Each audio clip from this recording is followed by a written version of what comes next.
Story.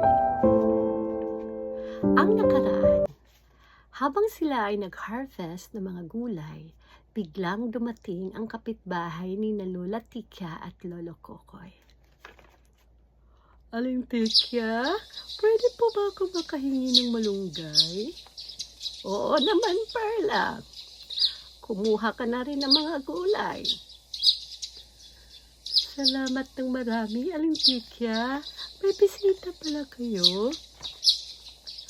Oo, Perla. Si Bella yan, ang dati mong kaibigan. Ikaw pala yan, Perla. Kumusta na ikaw?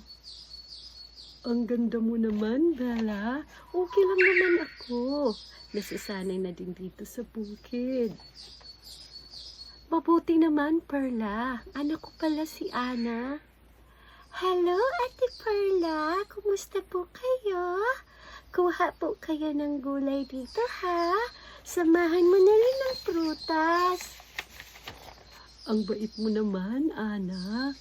Mana ka talaga sa Mama Bella mo at sa Lola Tikya. Salamat po, Ate Perla. Mag-alas 3 na ng hapon, sila ay bumalik sa bahay kubo.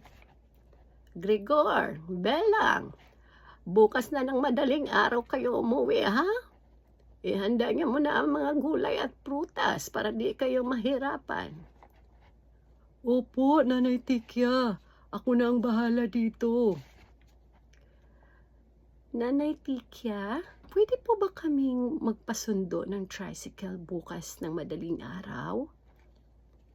Oo naman, Bella. Ipakiusap po kay Tatay Kukoy mo. Sige. Puntahan ko mamaya si Berto para sunduin kayo dito at maihatid papuntang terminal. Salamat po, Lolo Kokoy, Lola Tikya, sa mga gulay at prutas, ha? Walang anuman, Apo. Basta mag-aral ka, ha? At pupunta ulit kami sa Muntinlupa bago ang iyong karawan.